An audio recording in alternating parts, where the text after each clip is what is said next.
Welcome back, everybody, to another episode of Miles Trial. Today is day 29 of the MILESGUO trial. It is so good to be back after a long weekend for July 4th. So again, happy July 4th to all of our American viewers out there. I hope everybody's had a very good Independence Day weekend.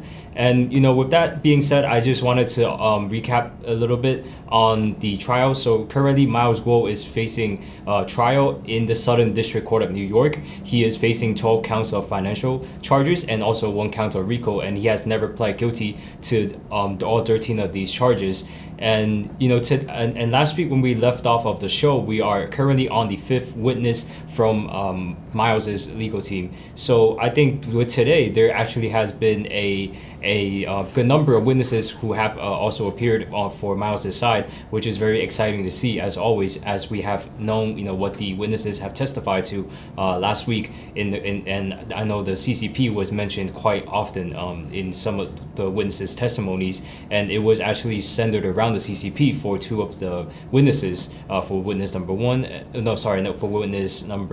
3 and witness number 4. So with that being said, I would like to bring on Jackson and Feather to the show. Welcome, Feather, and welcome, Jackson. It's good to have you guys back. Hi, Saturday, All right. everyone. Happy to be back. What's going on, everybody? So I do gotta ask, after such a long weekend, how is Miles today? Is it? Oh, energized. From my perspective, fresh haircut once again. Sharp suit as always. Sharp blue navy suit, clean, sharp white shirt, dark black tie. And Mr. MILESGUO, as always, very sharp. Always has a swagger about him, and when he walks in the room, it definitely lights up the room for sure.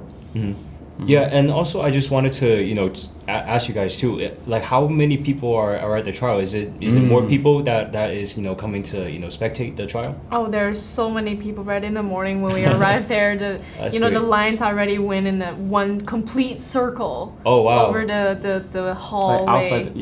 Outside the court. The space was Yep. outside of the courthouse, and they were waiting to enter. There's so many people. I got so intimidated because social anxiety. So many people, and then. And then a lot of people could make in to the 26B, so they moved to 15. And a lot of people I saw from Canada, and some people I knew, they came just this week to see the trial in person. Yeah, so many people today. Yeah, I think we had possibly a record today. Of number of attendees when we got there in the morning. Like Feather said, there were it's like a dragon, right? it wrapped around almost twice outside the courtroom. Oh, Everybody's wow. lined up. I mean, everybody was very respectful. When we got there, it was super quiet. It was super quiet. Super quiet. Everybody was very, very respectful. And then, for sure. I think, like Feather said, the room was top off today, and the rest of the people that couldn't, make it in the session inside of the courtroom had to go to the 15th floor for the viewing. Yeah. Well, we have a lot of audience today, but it turned out one of the jury member, it's excused due to some health reasons, and one of the alternate jury replaced her. So right now there's 12 jurors and plus 3 alternate jurors. Wow, so I believe we started out with 6 alternate jurors, correct? So now we're down to half of the alternate jurors. Yes. Yeah. Yep. Yeah, it was the 10th juror that was replaced by the alternate number 1. Just to be a little bit more specific, but yeah, like Feather said, we had a little bit of a change today, but all's well. And I do know, since it's a long weekend and there were a couple of things the court actually wanted to confirm with the legal team. Yeah. I think one of the things was, if Miles is going to testify, have they gone to a conclusion in that regard? Yes. Yeah. Miles. So the question when it was asked to their lawyer, Sid responded that Miles does not intend to testify in court for himself. Currently at this time. Yes. And the judge speak to Mr. Miles directly. So he was standing out. He was responding to the judge. So the judge was asking, so you're not intend to testify, but you know you have the right to defend yourself, in court, etc. And Mao said in Chinese, in Saturday and Sunday, Sabrina and Sid, we discussed about it. Right. And I decided not to testify. So the judge confirmed that they were given enough time to discuss this matter, whether he was going to testify or not. And they confirmed that it's purely his decision to testify or not. So this decision of not testify is made by himself. It's not convinced by someone else. It's purely his decision not to testify. And that's so he won't be testifying. Well, with that being said, still legally he still has the right to change his mind, last minute if he so wishes. Legally. So, but was that something that was communicated today during the court? Yep. Okay. Yep. Mr. Mao's lawyer said communicated to the judge that currently at this time, Mr. Mao has decided that he does not intend on taking a stand. But with that being said, we still hold the legal right to make that decision if that time were to come. Right. And what about the other witnesses? Like, was there anything that was communicated right before the trial took place? In regards to the other witnesses from Miles' side? Right. About two Mr. specific witnesses that they discussed before the Oh, court. right. Because I remember there was another motion from the government that that seeks to strike off a portion of the testimonies made by Mr. Miles' Oh, first yes, witness, yes. Mr. Dragon. So for the future witness, there are two witnesses that they discussed, but there's the one that's the one you talk about, the testimony. So the motion raised by government to take away some of the testimony, regarding the investments that he testified about on GTV. The two issues raised by government are all denied by the judge. So all the testimony is gonna still stay there and be valid for the record. Yeah. Oh, that is some it's great really news good for news. Miles' team. I guess. Yeah. That's good to hear. Because again, this is about striking off a part of the testimony. So that would mean removing a part of the witness's testimony from the record. So the fact that we were allowed to keep his testimony onto the record, I think that is great, especially seeing that he is a expert witness who had testified to the value of GTV, if I remember correctly, which is very crucial to this case, as it pertains to the value of GTV and what the turnouts for the investments are. That's because again it's financial crimes in regards to some of the G series entities. And besides that, I think they also probably discussed more about the witnesses, right? Or is there anything you want? Or is there another piece of information regarding the? We did discuss about how many witnesses were left. A couple of names came up, right? There is Leanne. We know that there's a lady. There's George Higginbotham. Right, so those two. So Higginbotham is confirmed as a witness. Correct, and we actually said in court that he may take the stand as early as today. Oh, even though we finished with number 5 today, dot line. We are on 7 right now. So with the additional 2, we'll see where we go from there. But yeah. Right, and today will end at 5 p.m., correct, as opposed to the regular schedule? Yeah. We're on a full day schedule for this whole week. It's going to go till 5, same as last week where we have 2 breaks, 3 sessions, and that's the schedule.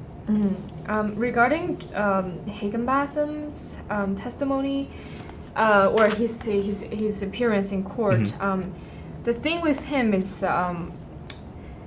this is a really important matter actually.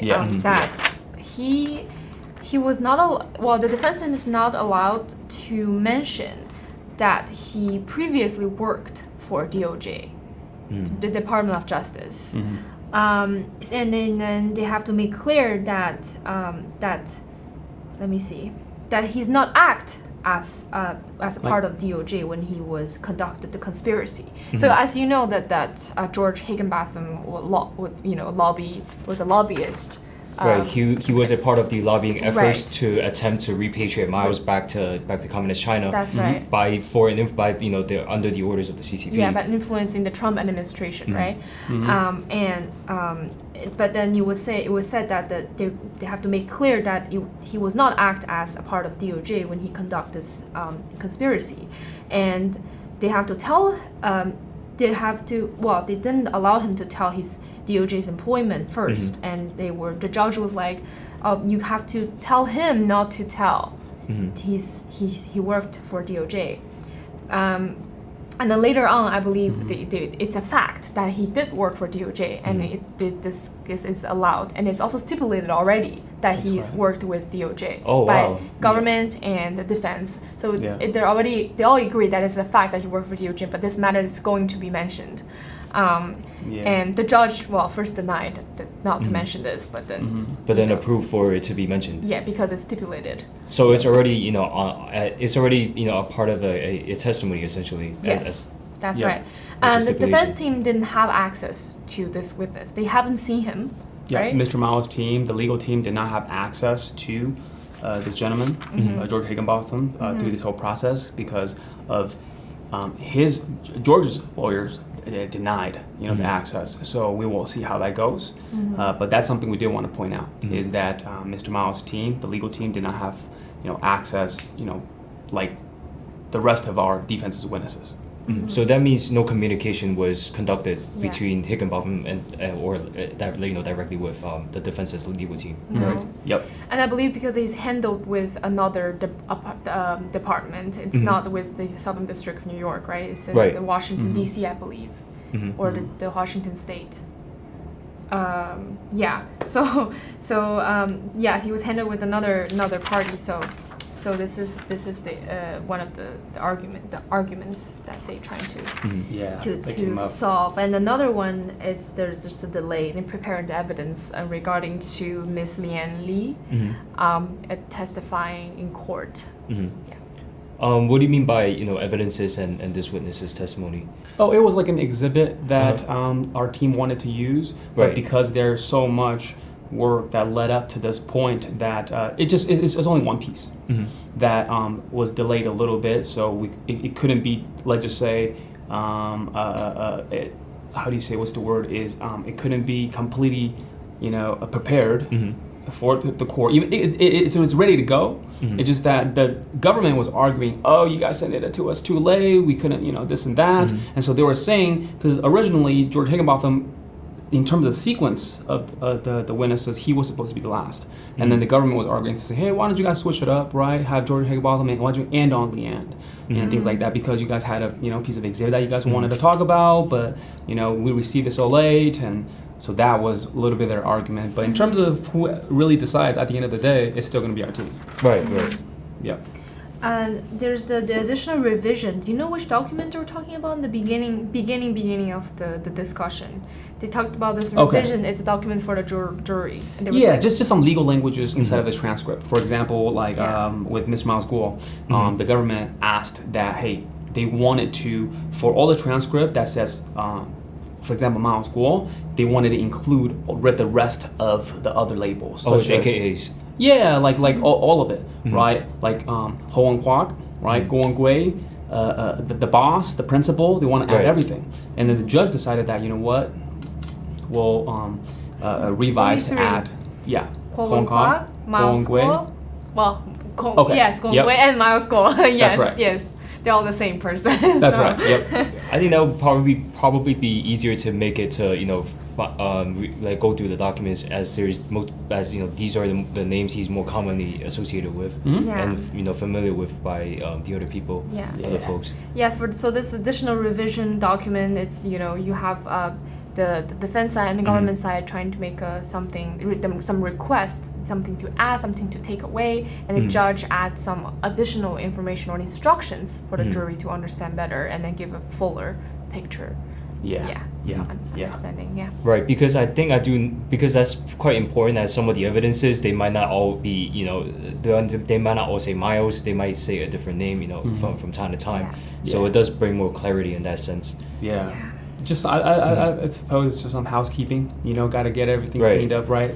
And then we went through. We were led into the courtroom, just 10 minutes shy of 9, and then we got started pretty much right on time. And then we went through the revisions and the whatnots. It took about like half an hour or so, possibly a little longer. This whole discussion between the attorneys and then before the court started took an hour. So the court officially actually delayed for half an hour. So it started at 10:06. That's when the jury entered. But then shortly after, they entered, and then the direct examination continues. After one question, there's a break because the technical issue with the with the simul translation equipment, and then after 25 minutes it's resumed, so a lot of time was wasted. So pretty much it kind of really just started at 10:30. 10:30. That's an hour before lunch. So that's how essentially the first session went today. Yeah, a lot of housekeeping, technical issues, and then Yeah. Right, and I do know since we're getting near the end of the trial, maybe that's why there's like so many things they want to confirm on. I think they also probably talked about the jury as well, right? I think for deliberation. Yes. Yeah, and they were talking about how to they should get the laptops ready, the cables ready, for them to have all the evidences in the laptop, and etc. I believe they briefly mentioned that about deliberation. Yeah. I mean, again, it's a lot to go through. Hey. Yeah. So with that being said, I think we also have quite a few witnesses to go through, and I know last week we actually didn't really get to touch upon the fifth witness. So do you guys want to start off with the fifth witness, and then I think we're still continuing with the direct examination today, correct? We didn't start off with the cross. Okay. Right. So let us continue from this witness. I think let us give the viewers a little bit of a background as to who he is. Just because we didn't really get a chance to do that on the last show. Sounds good. Yeah. So the fifth witness is Dalai. His name Dailai. He is a past investor of the G series. He's somebody that essentially invested in GTV, the G series. But so his story is that he learned the investment details actually from the fellow fighters, the group chats, right? And it wasn't like, he watched Mr. Morales' live stream and with all the details. So this is something new. Yeah, he actually communicated with Sarah Wei at the time with all the information. First of all, totally. And first of all, he lives in Germany for 17 to 18 years. That's the reason why he needed a translator, because I believe he knows German and Chinese, but not English quite a lot. So before that, he was in China, and then he had 2 BA in China, law, and the MBA. Not MBA, but the accounting, I believe, was the accounting management degree. And then in Germany, he obtained the master in law. He has 2 law degrees, one in China and one in Germany. So this is his education background, and his whole family moved to Germany eventually, and. When he was asked about what's GTV, and he gave a really detailed response regarding what GTV is, like a global multimedia platform, promotes the whistleblower movement, and Mr. MILESGUO is one of the main speaker on it. It promotes truth, bridges between the countries to China. It's like it has functions like YouTube and the social media functions and etc. And then, as Jackson said, he heard about this investment opportunity with fellow fighters, and his view at the time is that, am I qualified for the investment opportunity? Am I qualified for this investment? And he took some steps to learn about this investment and then eventually to invest. So he took steps to learn about it, talk about it with fellow fighters. He contacted Sarah Wei, which was handling GBOG for the smaller investors at the time.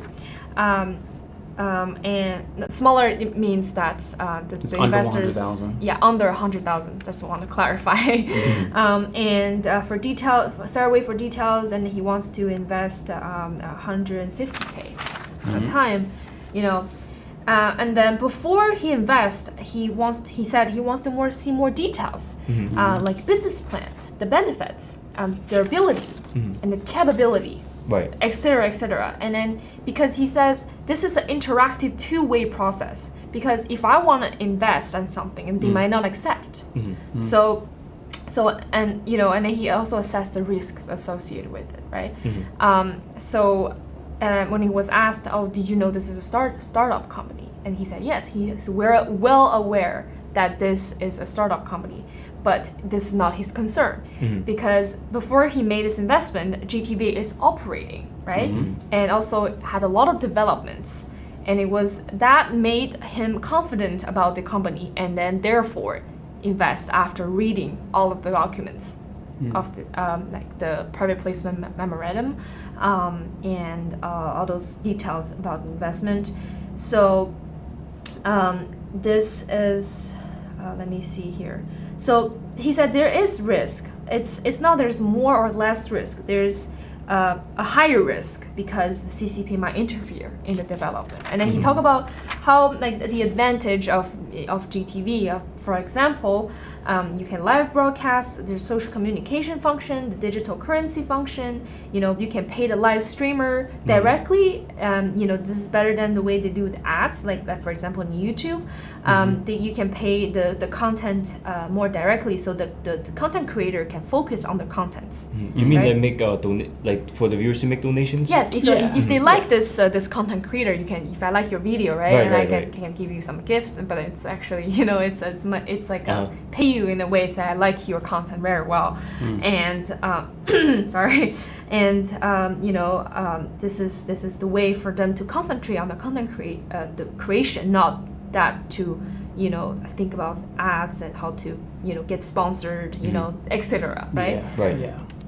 So yeah, I mean, when it comes to the GTV platform, it's really to cut out the quote-unquote middleman, where it really, if you think about it, you're serving your audience directly, versus saying, hey, here's the advertisers, and you have to, you know, play this game with the advertisers of censorship and whatnot if they want to, if certain things, right? So it's like, but anyways, yeah, like what Feather said, GTV is definitely a platform that allow that freedom, you know, for people to connect directly with and support their, you know, content creators directly without the, you know, I suppose the advertisers come into play that want to maybe, you know. Yeah. And I think this is very interesting too, because I think this is the first time, you know, some of the supporters or former supporters, like on the prosecution side, where they have kind of talked about a GTV from a user experience point of view, right? This is kind of like a breath of fresh air where we don't talk about the investment side. We kind of shy away from it. We talk a little bit more about what GTV was back in its day when it was still up and running. I think that's very interesting to see how, you know, it was created as like an actual platform where people can interact with one another to kind of discuss, to support one another as well. You know, when they're, you know, pushing out content. It doesn't have to be about, you know, taking down the CCP, but you know, a majority of it was just because of the fact that one of the more influential figures, on GTV was MILESGUO, and who happens to be the #1 enemy of the Chinese Communist Party. And you know, along with that, you know, there's a lot of people who support him and also, you know, try to spread his message a little bit more through their own content on that as well. So it's just definitely interesting to see. And the steps he took, because he has his own e-commerce company, I'm sure he has some access to some technical access more than we do in a way. Like he did, like it says, quantitative data that he was monitoring the website for to track the traffic, you know. The sales from Amazon, for example. Like Alexa by Amazon, it was tracking the website traffic. They did like a website traffic evaluation to see how much people are using this website, right? The data. Well, overall. Yeah, you can track the sales like of certain products, for example.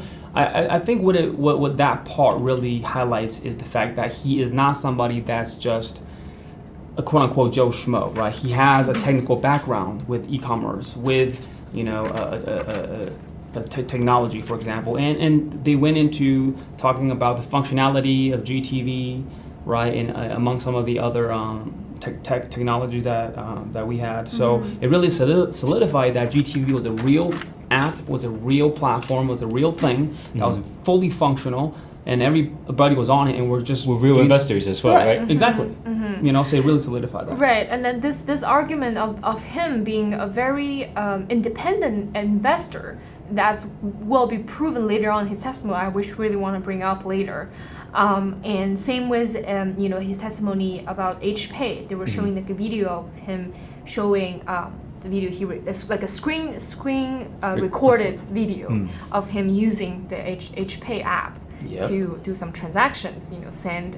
And then the other one, just you see the account on the other side of the screen, just receive right away, right? It's like very convenient. I wasn't there, but I knew that's what they were showing in the last trial day in court. And today was asked, the functions of HPay in the I think it was 2022, right? Yep, that's it. Yes. So he recorded those no. So the function in the HPay in 2022 back then is the same as the video, which is today. Today. Yeah. So it's recent, and it is the same, right? And then the function of a Himalaya Exchange website is it the same as was before? Yes, it's always the same. And how about the experience of the functions? Are they the same? They're absolutely the same. And later on, we moved to NFSC. What is NFSC, right? And he gave a really detailed. That's a very interesting question. Yes, very detailed. He's gonna be asked about what does G stand for too. That I wanna get to. Very interesting. He said it's over to overthrow the CCP, establish rule of law, build new regime in China. And first heard of it's in June 4th, 2020, which is the date that the NFSC is found right in front of the Statue of Liberty in the boat. And he was watching the live stream in Germany. And, MILESGUO was Mr. Steve Bannon. They were announcing it. And when he was asked who else is on the broadcast at that day, he said Mr. Hao Haidong announced the declaration. And there's so many people because it's such a long live stream he didn't remember. So he said Mr. Hao Haidong is a famous soccer player in China, and he was the one who did the declaration. And and then later on they moved to NFSC base, the home base. In NFSC home base in Mawa, which is first heard of it's in 2020, and then he was asked, what is this supposed to be? And then he answered to provide a place for the member of NFSC, G Club members, famous people, celebrity, I don't know, events, time and vacation, of emergencies. Time of emergency to provide a house, to provide somewhere to stay. And then there's a long sidebar discussion because of a hearsay, because the base really. His answer really highlighted the fact that it's a commercial purpose. It's a property for commercial purposes, right? It's not like somebody bought it for personal use. It's commercial purposes for more than one person, it's for a group of people, and for pretty much anybody and everybody. So yeah. Well, I mean, for any G Club members, I think that's the key emphasis here because it's like you said, it's not for any private use, but it's for people. It's for really meant for G Club members. Yeah. Then after a really long sidebar, like that lasted like 15 minutes, I don't know, and the direct examination is done. It's done. So when they moved to cross-exam by Mr. Horton, Justin Horton, I noticed that main arguments about the first part is that the witness believes everything Miles said in his. Believes everything that Miles said in his broadcast. This is the thing that he wants to bring out. It's like, so the question's like, you thought he was a successful business person, right? Because he said so. You told his lawyer that he has a lot of credibilities, right? Is it true that, and then he said, I told them I like Miles' courage and honesty. And he thinks he was credible, and he was asked. So ever since he mentioned GTV, one sec, I'm kind of lost here in my notes. You wanna? Yeah. So I'll pick it up a little bit. I mean, he was asked again, like from watching Mr. Miles live stream, because you say after discovering Mr. Miles, right, in 2020, and you watch all these hours of Mr. Miles and everything else, they'll try to essentially connect the dots between, you learned the GTV investment opportunity from Mr. Miles, right? He's credible, right? You trust him, right? Everything he says you believe in, right? Mm-hmm. But he said no, in terms of, he actually learned the investment opportunity from Sarah Way, from the fellow fighters, in terms of the investment opportunity, the information, and everything else. And so that was one part. Right. I believe he's referring to, let me see, I have the date here. Mm-hmm. When he said about the GTV investment, there was 2 dates. Oh yeah, he first heard of GTV platform, it's in April of 2020. And he first heard of the private placement, the investment, it's in mid-May 2020. So Miles talked about this private placement in April 20 of 2020. Mm-hmm. So this is the date. So he heard, I believe that he heard about this before. He heard about this before, right? No. Well, it's 1 month before the actual launch of. Yeah, the broadcast was before I heard about the investment, mm-hmm. and then he wants to make the investment. So he believed everything that Miles about GTV is true, and then everything that Miles said on the broadcast is true. Mm-hmm. And then later on he was asked, "Oh, does G stand for? Do you believe that G for GTV stands for Guo?" Wait, 1 sec. So I want to add on this. So he said, "Do you believe everything about GTV is true?" And then he said, "Yes, after I read the documents." Mm-hmm. So he added this, "After I read the documents, I believe everything about the value of GTV and the potential and all that is true." Mm-hmm. So that's like a little bit of a difference again, from some of the past witnesses on the prosecution side that we have seen. This witness actually read through some of the documents and have a thorough understanding of the risk and such involved with making the investments. He actually took the documents, everything, the legal documents taken into consideration before investing, which is the correct thing to do. Right, absolutely. Right? Yep. And this is because this is legal documents. This is gonna be valid to prove anything or to guarantee anything. If anything, this is a document that you need to read and to take consideration of instead of someone said about something, right? Mm-hmm. And then he was asked, G of GTV stands for Guo, right? He said no. What about G from G Club stands for Guo? Yeah. No. G Series, no. And G Fashion. He said G Fashion, etc., right? Yep, and he said he don't know what it represents, but he said I know what it means. It doesn't mean Guo. It means global. Mm-hmm. He said global. And then later on he said, "Can I explain?" But no, he can't explain because he can only answer the question. Right. But later on he did explain. Yeah, he was allowed to redirect. Later on, when Sabrina, the redirect. Yeah, that's it. And then essentially from there, they also mentioned, pretty much. I mean, it was pretty quick actually. Let me take a look. Some of the dates that were mentioned: HCN launched November. Followed by the 20%, but followed by the G for what, the question. And he was asked, have you heard about Guo Media? Mm-hmm. And he said maybe. Eventually he want him to say that Guo Media, the Guo means Guo, right? The G means Guo Media means Guo Media, right? Mm-hmm. And he said he doesn't know. He said, I didn't invest in Guo Media. I didn't see any documents that explain it, so I wouldn't know what Guo stands for in Guo Media, right? And that's it. He's very a clear distinction between the two. Yes. Yeah.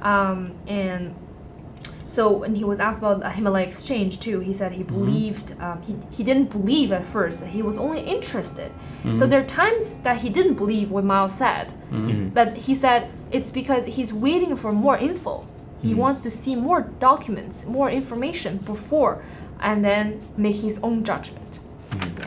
Yeah. Right. Yeah. I mean, he was also asked about the 20% ACN backed by gold, and at the end of the day, I'll summarize it really quick with you guys. Is that what he essentially said is that for him is that it's not about the 20% gold, the ATN backed by 20% gold. It was the fact that it was pegged 1-to-1 with the US dollar that gave him the ultimate confidence to move forward, with his investment. So that he cleared that up in court. That's on the transcript now. And that's a point. Definitely want to make it. Right. When he was shown to the transcript where Miles said in the video that the G coin is the H coin ACN is backed by gold, he said this is Miles' understanding, and then the white paper didn't include gold, so there's no gold, right? And then he was asked, did MILESGUO design the H coin, and he doesn't know. And then he showed the video transcript again of Miles said in the video, and then he said about him. He said that he did some design, right? But then later on in the redirect, he doesn't know if Miles consult professionals to design or just give his own opinion on something. But he said he designed, but did it actually design? He wouldn't know, right? Yeah, and then, it was taken out of context a little bit, because if you look at the timeline of things, right? If the average person, if we were to start a company, right, and we're on a live stream, we're talking about, let's just say ABC, we were to start a restaurant, for example. Oh, we're gonna do French cuisine, but then when we actually launch, we want to actually do maybe Chinese or Korean or something else. We're at full discretion to change the menu as we wish, right? So if you look at the timeline of the video that they were trying to say, oh, Mr. Miles said this, but it really was that or this and that, but it's just you got to take a look at the dates, right? So as we know, in today's world, when it comes to business, things obviously adapt and change, and nothing is, Right, and then G News, what does G stand for? And he said he does not represent Guo, and then later on let me see here. He's talking about later on just. Well, so essentially from there. Yeah. Depending on time, because we have two more witnesses to talk about. Right. But one thing we did end on is the fact that, hey, you talk about redemption. Redemption in terms of being able to withdraw your money or this and that. From the exchange, right? Yes. From the exchange. Correct. And the answer is he could still redeem money out. It's just that the limit changed, right? And because this leads into the next witness, which showcased that people were redeeming, from the exchange, which solidified that this is very real. We're talking about multi-million dollars. We'll get into the figures when we get there. But that was another point that they wanted to make is Right. And also, I just wanted to add another thing to this is the fact that, in one of the court documents that was filed prior to, Miles's witnesses taking appearances was the fact that, this was the list among many things that the government wanted to exclude from the testimonies, which is, the redemptions the redemption, proof of redemption on the Himalaya exchange. And this is great to see too, because like you said, when you get to the figures, that's when we get a better picture of what's going on. Yeah. The exchange is very real. And with that being said, what do you think? Should we jump into the witness number 6? Well, before we do that, I actually wanted to just let the viewers know where they can find more information in regards to Miles's trial. So if you guys can find us on X at NFSC Speak and also on Getter at NFSC Speaks. On these two accounts, we will be posting live updates on the trial pretty much as soon as the information becomes accessible by our team. And also right after the trial, we will be uploading the court documents onto our official website at nfscofficial.com. If you guys don't have Twitter or Getter, you guys can watch the show on Rumble on LFA TV.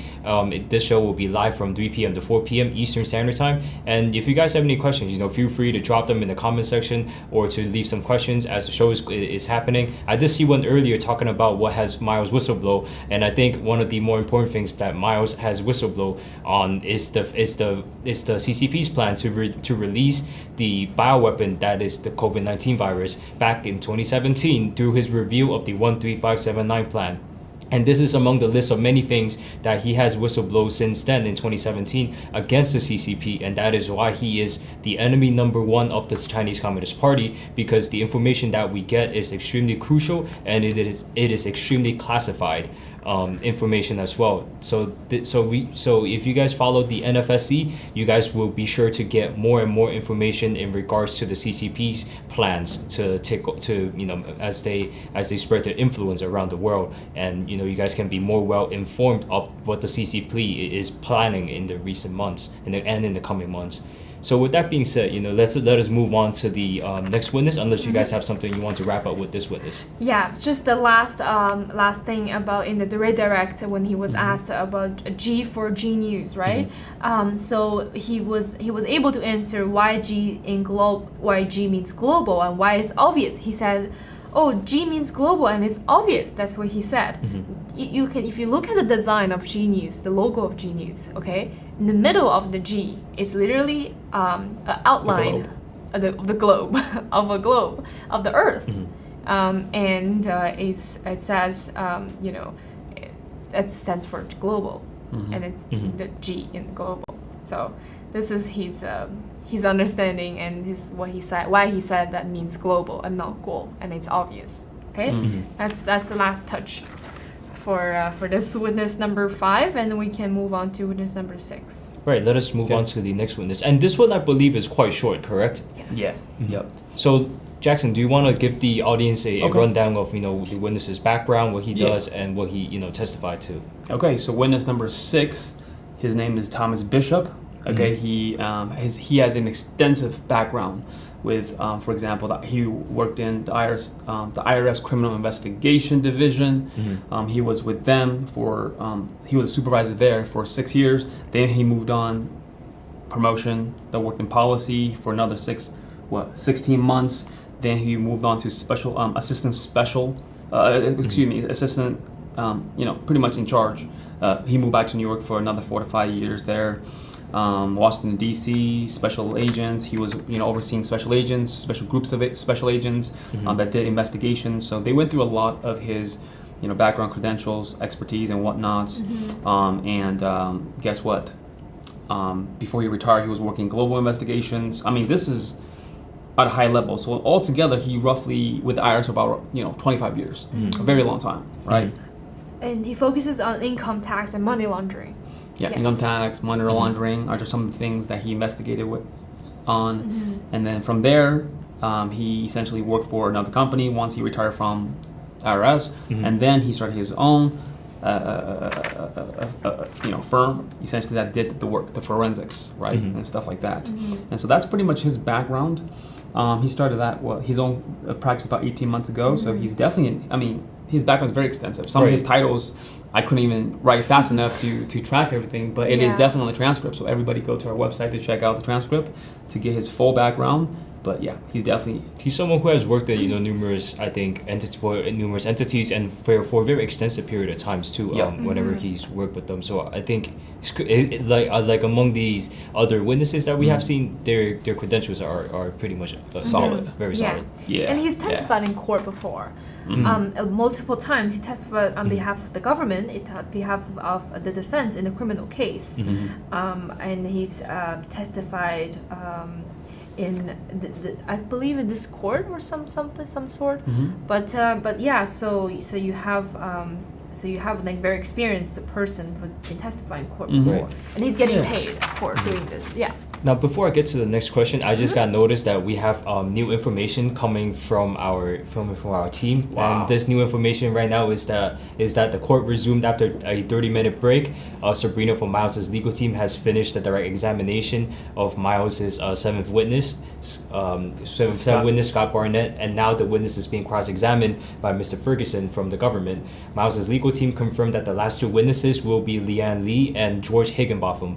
So as we have talked about earlier on the show, these are the two final names. Yes. Yep. Yeah, very interesting to say the least, especially for Higginbotham's testimony. Yes. Yeah. Well, Well, let's get back to this current witness. I think I do have to ask a question because of seeing the credentials and how the ways the things have been for the past witnesses. Is this witness a expert witness or just in a different category? He's offered expert testimony before, but in this case, he's not offered He's not as an expert. Oh, I see. Yes. Yes. Yeah, I mean, we of course went over his background, his expertise, because we are going to go into the bank records, the datas, because that's what he reviewed. You know, because we're talking about the redemption, right? From redeeming, like with the Himalayan exchange and everything. So, yeah. And then from there, essentially, we went to evidence, the spreadsheet that had the bank datas of the dollar amounts, the dates, the who's and everything else. Just to showcase that people were redeeming, you know, like large amounts of dollars. Right, there's an Excel sheet, like Jackson said, of all the records of the transactions or the withdrawals and redemptions from the Himalaya exchange, and you have the list. Well, this is made, and this sheet, it's backed with proper bank records from the bank that shows this person from this bank account withdraw this much from the Himalaya exchange bank account.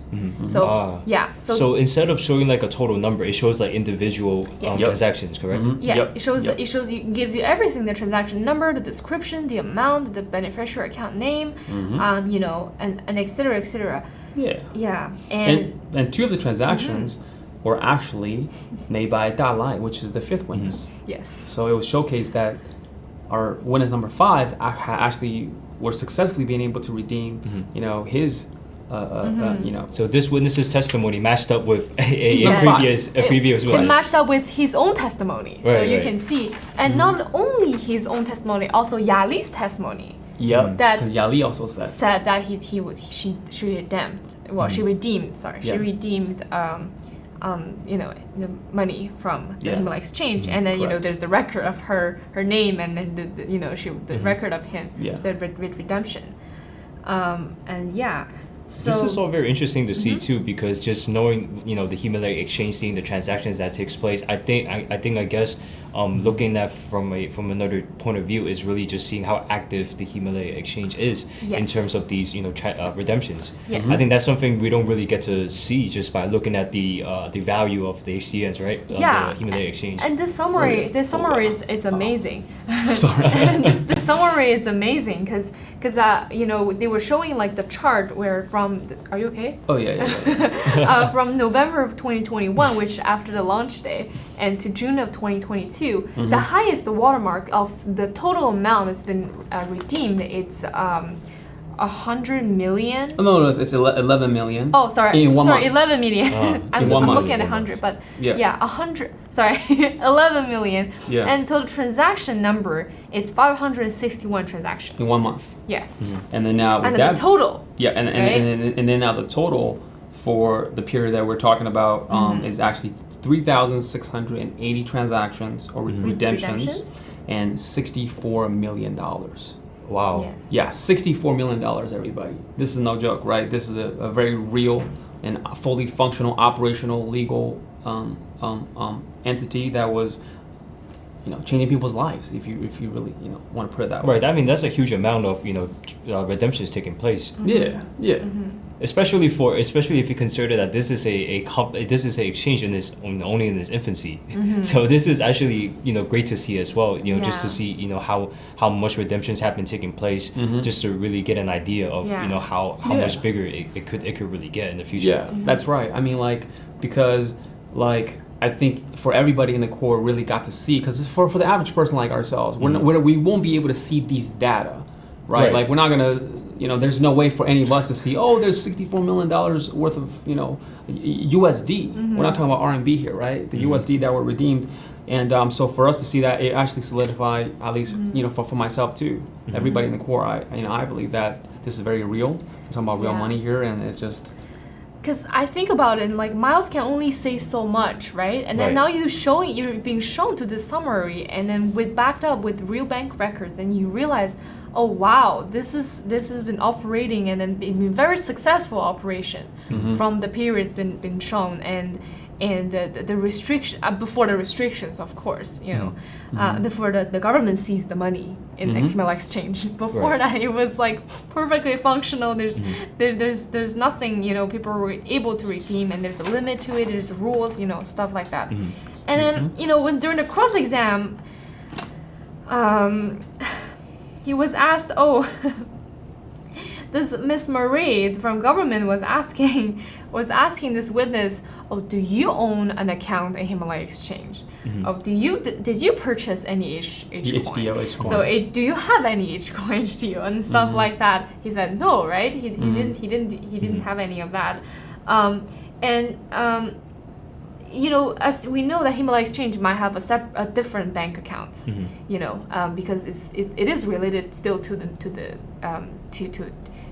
the mission of taking down Chinese Communist Party, right? So this makes it a target of the CCP, and this is what can attract attacks or cyber attacks, and or like those banks suspicion of banks care about the reputation and stuff, right? So this is why they Himalaya Exchange might have multiple bank accounts, and Ms. Marie was asking, but did you know which bank record you were summarizing? You didn't specify in the chart, and then she was trying to mix it up the concept of, it says redemption on the chart. Does it really is redemption? Do you actually know they withdraw the money, right? They're trying to forcefully to show it's maybe it's not offered the truth, right? It says redemption, but then did it actually did a client actually redeem those money, or was it moved to another account? This is the argument she's trying to make, right? Is there anything you want to add? Yeah, I mean, it's like, how can the average person, how can I know if, for example, Saturn withdrew $5 million, Feather withdrew $10 million? I'm not gonna say, hey, Feather, show me your bank account, right? Right. So, but we had the evidence in court that showcase all of the transactions, the redemptions with the Himalayan exchange and everything else. And from my perspective, we really solidified the functionality of it, the legality of it, and how that it's fully operational. Even though the redemption amount, the limit changed after the seizure and the pressure and whatnot from the government, that definitely changed, but it was never zero, right? It was never zero. Right. So, and that was testified in court, right? Before 2022, it was $100,000, for example. Afterwards, it's X amount of dollars, for example, but still, it was still fully functional. Yeah, she was trying to argue, is this your personal knowledge? Let me just go back to that page. Yeah, and while you're looking for that page, I just like to make one more correction to the tweet we just put out. There's actually, at least 2 more witnesses who are Leanne and also Higginbotham. There might be possibly more, but there are at least 2. So that's the correction. That's not the final 2. Okay. There are potentially more. Okay. Yep. Never know. No, so. Yeah. Please. Right. Yeah. So the argument was trying to make that she was asking if he has personal knowledge on whether these withdrawals in the sheet are actually redemptions. And then during the redirect, he was asking, that the dialect you see on the chart, he was a witness number 5 before you, and he actually, you shows the exact amount that he redeemed, and the data that he redeemed and stuff like that, and then as well as Yali, who also was a government's witness. Yep. So there was already proof, proving that the redemption there are did redemptions. take place. Yes. I mean, from both sides, right? The defense Right. side as well as the government side. Yeah. Both witnesses, at the end of the day, redeemed dollars from the Himalayan exchange. We're not talking about $1 or $2. We're talking about tens of thousands of dollars. Right. Yeah.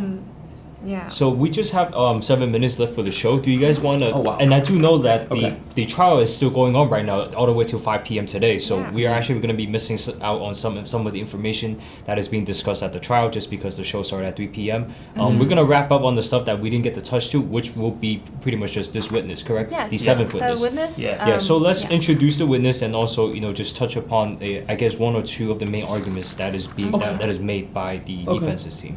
All right. Yeah, the 7th witness is it's an ex NYPD officer. So his name is Barnett. Yeah, Gerald Barnett. He also goes by Scott. Yeah, Scott. Which familiar name as to some of the for the viewers who have been watching, because his name actually came up when we cover when some of the witnesses testified about the purchase of the Mawa mansion. home base. Yes. So he worked. He was hired as a security to provide security for their clients. And he has a company, right? That's all of the we went through his background a Yeah. little bit. He was a security solutions expert. Of course, he had his background with the NYPD. He had his background in the military. He had to retire from the military due to injuries, as well as the NYPD. He had to retire due to injuries, on the job, right? On the job. And then from there, he started with essentially Mr. Miles back in June of 2022. Okay. He started working before that. Oh, before that, sorry. Yeah. Yeah, I mean, he worked with celebrities, high net worth individuals, Yes. and so he's not just some average security person. He worked with high level people. Yeah. And he received a subpoena from the government. Yeah. To testify, for the government. Yes. Yeah. Yes. Yeah. He was asked questions about, how was the work for him, and then what he would do to, as a security for the company and for Mr. Miles. He was asked about, is there any risk and threats that happened during your work? He was asked about the vehicles, about the motorcycles and the Lamborghini, Bugatti. It was all asked. But one thing about motorcycle is that it's under his name, and he didn't know anyone used it. No one used it. It was originally purchased for the music videos of Miles Guo, because he's doing music stuff. That's what he said. And also, anyone who wants to use them or ride a motorcycle needs a license. So without license, you cannot ride it. So no one really can use it because it's also under his name. He's the one that can be liable for the accidents and stuff like. He testified about G-Clause, mainly about Mawa, and this is what we kept talking about Mawa, right? And about the rooms, the constructions, which events happened in Mawa and what he has seen, what Mawa this place is used for, right? This is like one of the main arguments between the two parties, because government keeps emphasize that this is the mention for Miles' own family. But this security Scott, he testified that when he first heard that Miles bought the mansion, he was so surprised because he said this is not his. It's not very fitting for Mr. Miles. He's not his type of private his property. residence for himself. Yes. He said this is not his type of property. It's huge, right? And then we saw like labels of the rooms for madam, for son, for daughter. It turned out it's just a security map. So it's like a blueprint. Because the thing is, he said in court that Mr. Miles is a very private person, as we know. He likes to, buy some land, to be away from, because Mawa is inside of a neighborhood, 12 acres, whatnot. It's not a small property by any means, but it's just for Mr. Miles Guo, right? For privacy reasons and whatnots. But anyways, we went over that a little bit.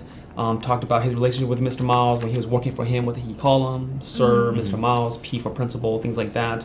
And he was asked, like, for example, so here's the thing about the 64th Street, as we know, right, with Golden Spring and everything else, because he is also the driver, right, driving Mr. Miles, right. Him, Yvette, for example, in the past to 64th Street, and one thing that the question that Sabrina asked is that, was it Sid? I'm sorry. From the it defense. should be Sid. Okay, yeah. No, sorry. It might have been Sabrina. But this one's Sabrina. Yes, Sabrina, that's yes. right. She asked him, was there anything that was like alarming, some form of a risk when you were, working for Mr. Miles that was alarming, right? Because it wants to showcase that this is a very real thing. Right. And then so to 64th Street, he said that there were suspicious packages. Okay, there were people that was trying to get in to the building that were, question marks. right? The people that are who knows who they are and things like that. So he named a bunch of different things of possible risks and whatnots because it's just a showcase. Right, and I know we just ran out of time for the show, but I think it's great to end off on that note, and then we can pick it up again yesterday, because I do believe that this was brought up earlier in the trial, if I remember properly, about whether Miles, needed so much security, and it's evidently clear why, like, Miles needed the security because of what he does to go against the Chinese Communist Party, and there's nobody better to testify for that than than Scott himself. Right? And very interesting is the only thing they can find to prove that someone lived in that mansion is the picture of a bookcase and also a closet with woman clothes. This is the best thing they can show this by the government, that to show someone lives here. But then with the security per Scott, he followed Miles like almost all the time. Okay, and he said he stayed in the mansion for a couple of days and he leaves. He never lives there. And as well as same for his daughter. He stayed for a day or leave right away, because he stayed in the mansion to do some broadcast and he leave. And he never stayed there. Yeah. I mean, he also testified in court saying that Mawa, the property was used for lunar celebration, for example, amongst other things like broadcasting, so commercial purposes, right? Not for personal purposes, like for Mr. Miles' family and whatnot. It's a commercial purpose, like the lunar celebration, just to name one. So that's testified in court. It's on the transcript. Yeah. Right, and I think that's also like a great note to end on too. Just just for the fact that it testifies to the fact that Miles has never intended for this our home base for personal use, and all those times you see him doing the broadcast was just for that. It's just to do the broadcast. Yep. And with that being said, thank you Jackson and Feather for coming onto the show. It's been great having you two here to continue to spread more information about the trial to the viewers, and to the viewers out there. I do appreciate you guys for tuning in to another episode of Miles' Trial, and I want to give a special shout out to Jeremy for offering the NFSC a opportunity to broadcast on this platform to spread more awareness to Miles' trial, as we see in the past weeks and even today. The CCP will inevitably come up in the witnesses' testimonies, and especially as we move into the testimony of George Higginbotham, who is a part of the repatriation efforts of the CCP's attempt overseas to lobby the American government to repatriate Miles. So this will be very, very interesting to see, and we might even be talking about this tomorrow on the show. Yep. So again, stay tuned for if you guys want to learn more about this trial, and we will see you guys next time. God bless.